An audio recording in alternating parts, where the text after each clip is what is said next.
তো hello guys, welcome to medtech Bangla. আমি কবির। আজকে আলোচনা করতে চলেছি তোমরা ঘরে বসে কিভাবে নিজের ফোন দিয়ে ডিপ্লোমা ইন ফার্মেসিতে অ্যাপ্লাই করতে পারবে। তো চ্যানেলে নতুন এলে সাবস্ক্রাইব করুন মেডটেক বাংলা নাও। আর এরকম নতুন ইনফরমেটিভ ভিডিও পেতে গেলে তাড়াতাড়ি সাবস্ক্রাইব করুন, লেট করবেন না। আপনার প্রথমেই সার্চ করবেন এই ওয়েবসাইট, বা এই ওয়েবসাইটের লিঙ্ক আমি চ্যানেলের ডিসক্রিপশনে দিয়ে দেবো বা পিন কমেন্টে দিয়ে দেবো। ওখান থেকে আপনারা সরাসরি চলে যাবেন। যেহেতু আমি ডিপ্লোমা ইন ফার্মেসির সম্পর্কে আলোচনা করতে চলেছি আজকে, ডিপ্লোমা ইন ফার্মেসিতে এই ওয়েবসাইটে ক্লিক করবেন, এখানে ক্লিক করবেন। এখানে ক্লিক করার পর এখানে ক্লিক করবেন, একটু ওয়েট করবেন। ওয়েট করার পর আপনারা দেখতে পাবেন application form for admission first year diploma in pharmacy academic season 2025-26। তো দেখতে পারেন এখানে student, type of student, council student. এখানে স্টুডেন্ট হবে, কাউন্সিল হবে না, যেহেতু আপনারা স্টুডেন্ট। এখানে আপনাদের মোবাইল নাম্বার দিতে হবে, মোবাইল নাম্বার দিয়ে লগ ইন করতে হবে। তো চলুন শুরু করা যাক। প্রথমে আপনাদের এখানে মোবাইল নাম্বার দেবেন।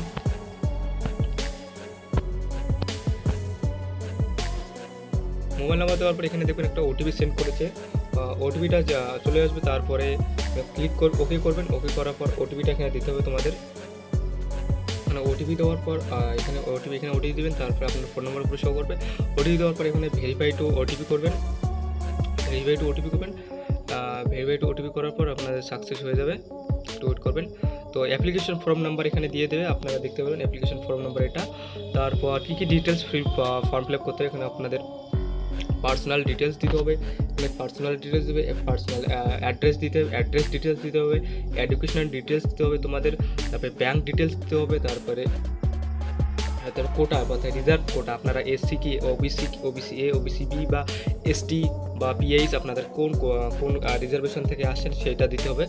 তারপরে আপনাদের ক্যান্ডিডেট পার্সোনাল ডিটেলস প্রথমে দিতে হবে, ক্যান্ডিডেট পার্সোনাল ডিটেলস, তোমাদের ফার্স্ট নেম, তারপরে ক্যান্ডিডেট মিডল নেম, যদি তোমাদের মিডল নেম থাকে মিডল নেম দেবে। তারপর তোমাদের ক্যান্ডিডেট লাস্ট নেম, আর মিডল নেম যদি কারো না থাকে তারা সরাসরি লাস্ট নাম দেবেন। তারপরে মোবাইল নাম্বার, এখানে তোমাদের মোবাইল নাম্বার দেবেন। তারপর মোবাইল নাম্বার দেওয়ার পর তবে ইমেল আইডি দিতে হবে। তারপর আধার কার্ড নং দিতে হবে। তারপর মেরিটাল স্ট্যাটাস দিতে হবে, আপনারা বিবাহিত কি বিবাহিত না। তারপর আপনাদের ডেট অফ বার্থ দিতে হবে, আপনাদের কত সালে জন্ম হয়েছে সেটা দিতে হবে। তারপর আপনাদের এখানে জেন্ডার দিতে হবে, এখানে আপনাদের জেন্ডার, রিলিজন, কোন রিলিজন থেকে বিলং করেন আপনারা। তারপর ফাদার্স নেম দিতে হবে, মাদার্স নেম দিতে হবে, ফাদারটা গার্জিয়ান টাইপ দিতে হবে। তারপরে গার্জিয়ান নাম দিতে হবে। এখানে আপনাদের গার্জিয়ান কে, বাবা কি, আপনাদের গার্জিয়ান বাবা কি মা, বা অন্য কেউ যে কেউ হোক তার এখানে নাম দিতে হবে। আর এখানে সিটিজেনশিপ অবশ্যই আপনাদের ইন্ডিয়ান বা ভারতীয় নাগরিক হতে হবে। তারপর এখানে save as draft and next করতে হবে। নেক্সট করার পর আপনারা পরবর্তী পেজে চলে যাবেন। তো আমি তাড়াতাড়ি ফর্মটি ফিল আপ করে নিচ্ছি। ফর্মটি ফিল আপ করার পর তোমাদেরকে দেখিয়ে দিচ্ছি। সব কিছু দেওয়ার পর save as draft and next করবেন।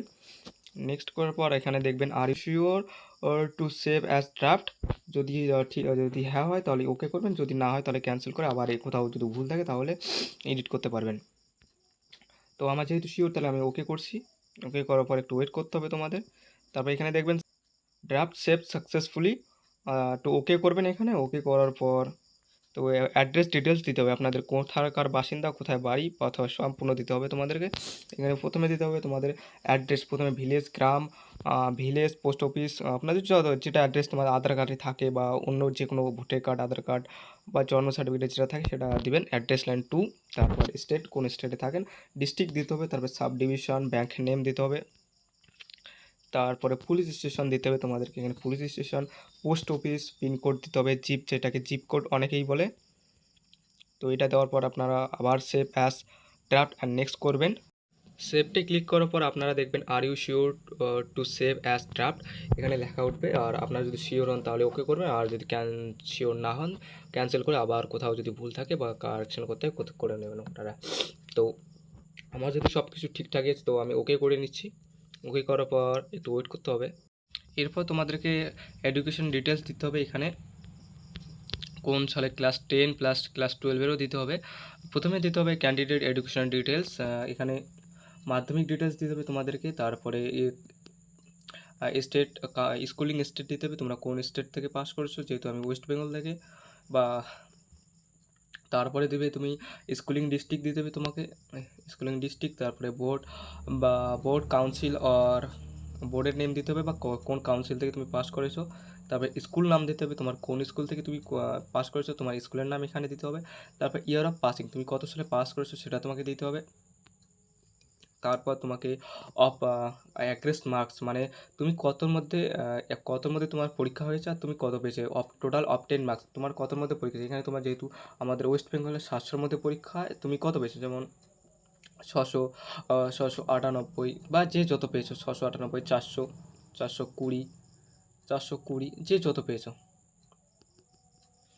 420 বা 420 যে যেটা পেয়েছো, 440 যে যেটা পেয়েছো সেটা তোমাকে দিতে হবে।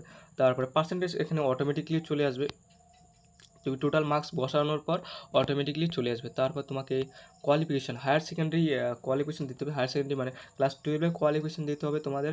আর তারপরে কোন স্কুল থেকে স্কুলিং স্টেট দিতে হবে, তোমার কোন স্টেট থেকে তুমি পাস করেছো, তোমার স্কুলটা কোন স্টেটের মধ্যে পড়ছে বা কোন রাজ্যের মধ্যে পড়ছে, তারপরে স্কুলিং ডিস্ট্রিক্ট কোন ডিস্ট্রিক্ট মানে কোন জেলার মধ্যে তোমার স্কুলটা পড়ছে, তারপরে কোন কাউন্সিল বা কোন বোর্ডের মধ্যে তোমার স্কুলটা পড়ছে, স্কুল পড়ছে সেটা তোমাকে দিতে হবে। তারপরে এখানে স্কুল নেম, তোমার স্কুল নাম দিতে হবে, তোমার কোন স্কুল থেকে তুমি পাস আউট করেছো সেই স্কুলের নাম দিতে হবে, পাসিং ইয়ার দিতে হবে, এখানে তুমি কত সালে পাস করেছো, তারপরে অ্যাগ্রেস মার্কস, তারপরে টোটাল অফ 10 মার্কস কতর মধ্যে পরীক্ষা, যেহেতু আমাদের 500-র মধ্যে পরীক্ষা হয়ে থাকে, 500-র মধ্যে তুমি কত 400, 450 কত পেয়েছো সেটা তোমাকে দিতে হবে। তারপরে এখানে অটোমেটিকলি পার্সেন্টেজ চলে আসবে। তো প্রথমে ফিজিক্সের ফুল মার্কস দিতে হবে, তারপর অফ 10 মার্কস তুমি ফিজিক্সে কত পেয়েছো 100-র মধ্যে, তারপরে কেমিস্ট্রির মধ্যে 100-র মধ্যে তুমি কত পেয়েছো 90, 96 কত পেয়েছো সেটা দিতে হবে। তারপরে এখানে একটা যে কোনো সাবজেক্ট সিলেক্ট করতে হবে, এখানে সিলেক্ট করবে তুমি ম্যাথামেটিক্স বা বায়োলজি যার যেটা ছিল সেটা সিলেক্ট করবে। এখানে একটা জিনিস মাথায় রাখবে, যে সাবজেক্টে নাম্বার বেশি হয়েছে, কারো মনে করো কারো ফিজিক্স ম্যাথে 96 উঠলো, কারো মনে করো বায়োলজিতে তোমার 80 উঠলো, তাহলে তুমি বায়োলজি দেবে না, এখানে তুমি ম্যাথামেটিক্স নাম্বার দেবে। কারণ ম্যাথামেটিক্সে যেটা এখানে কিন্তু নাম্বার বেসিসে হবে, এখানে এক্সাম হচ্ছে না, এখানে নাম্বার বেসিতে হবে, যার যত বেশি নাম্বার হবে তার চান্স তত বেশি বেড়ে যাবে ডিপ্লোমা ইন ফার্মেসিতে অ্যাডমিশন হওয়ার। তো তারপরে আমি ধরো আমার বায়োলজি ছিল, বায়োলজি দিলাম, তারপরে বায়োলজিতে কত পেয়েছো ফুল মার্কস 100-তে, যেহেতু আমাদের 100-তে হয়, 100 তুমি কত পেলে 80 পেলে, 90 পেলেছে, যেটা পেলে সেটা তুমি দিতে হবে। তারপর save as draft and next করবে। তো সেভ করার পর তোমরা দেখতে পারো এখানে সেম লেখা আসবে, ওকে, তারপর এখানে তুমি ওকে করবে। ওকে করার পর তুমি দেখবে তোমার এখানে ব্যাঙ্ক অ্যাকাউন্ট ডিটেলস দিতে হবে, এখানে অ্যাকাউন্ট হোল্ডার নাম দিতে হবে তোমাদের, এখানে যার অ্যাকাউন্ট নাম ব্যাংকের অ্যাকাউন্ট হোল্ডার নেম দিতে হবে, তবে ব্যাঙ্ক অ্যাকাউন্ট নাম্বার দিতে হবে, তারপরে ব্যাংকের আইএফসি কোড দিতে হবে, ব্যাঙ্ক অ্যাকাউন্ট নেম দিতে হবে, তারপরে ব্যাঙ্ক অ্যাকাউন্ট ব্রাঞ্চ নেম দিতে হবে। তারপরে এখানে তোমাকে আপলোড ব্যাঙ্ক ডিটেলস ডকুমেন্ট দিতে হবে, পাসবুকের প্রথম পেজটার ছবি তুলে দিতে হবে, যেখানে তোমার ব্যাংকের নাম আইএফসি কোড সব কিছু দেওয়া থাকে। কিন্তু এখানে একটা জিনিস মাথায় রাখবে, এখানে ম্যাক্সিমাম ফাইল পিডিএফ দিতে হবে এবং 2 MBর মধ্যে দিতে হবে। তুমি যদি চাও 2 MBর মধ্যে ফাইল কীভাবে রিডিউস করে তার মধ্যে এর জন্য একটা ভিডিও আমি বানিয়ে দেবো তোমাদেরকে, তাহলে কমেন্ট করো, নিচে কমেন্ট বক্স খালি আছে, কমেন্ট করো। তারপর তোমরা দেখতে পারবে এখানে তোমাদের আপলোড করতে হবে কিছু ডকুমেন্ট, যেমন এখানে তোমার ছবি ফটো আপলোড করতে হবে, রিসেন্ট ছবি আপলোড করতে হবে 50 কেবির মধ্যে, তারপর ক্যান্ডিডেট সিগনেচার আপলোড করতে হবে 50 কেবির মধ্যে, তারপর তোমাকে এখানে আপলোড করতে হবে ক্যান্ডিডেট আধার কার্ড, আইডেন্টি প্রুফ আধার কার্ড আপলোড করতে হবে 2 MBর মধ্যে, তারপরে এজ প্রুফ সার্টিফিকেট আপলোড করতে হবে, ক্যান্ডিডেট মার্কশিট মাধ্যমিকের আপলোড করতে হবে, তোমাকে আপলোড করতে হবে ক্লাস 12-এর মার্কশিট, ফাইল সাইজ হবে 2 MBর মধ্যে।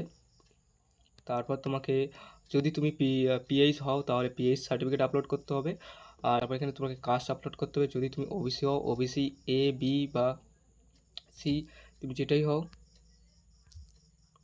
এসসি হলে তুমি এসসি সিলেক্ট করবে, এসটি হলে এসটি, ওবিসি এ হলে ওবিসি এ, ওবিসি বি হলে ওবিসি বি, যে কাজটা হও সেটা তোমাকে আপলোড করতে হবে। তারপর তুমি এখানে ক্লিক করে সাবমিট করতে হবে, করলে সাবমিট হয়ে যাবে। তো সমস্ত কিছু আপলোড করার পর আপনাদের এরকম ইন্টারফেস আসবে। তো এখানে দেখবেন এরকম আপনার ছবি ডিটেলস, একবার পার্সোনাল ডিটেলস সব চেক করে নেবেন, তারপরে রেসিডেন্ট ডিটেলস সব ডিটেলস চেক করে নেবেন। তারপর এরকম করে তারপর ভিউইং আপলোডেড ডকুমেন্ট, আপনারা যে ডকুমেন্ট আপলোড করেছেন সবগুলো একবার করে রিচেক করে নেবেন। Card, age proof, certificate, class 10-এর মার্কশিট, ক্লাস 12-এর marksheet, bank account details, card certificate যদি থাকে তাহলে একবার চেক করে নেবেন সবগুলো। তারপর যদি তোমাদের মনে হয় কোথাও ভুল বা কিছু থাকে তাহলে এডিট প্রোফাইলে ক্লিক করে এডিট করবেন, আর সব কিছু ঠিক থাকলে পে নাও করে পেমেন্ট করে দিয়ে আপনাদের ফর্মটি ডাউনলোড করে নেবেন।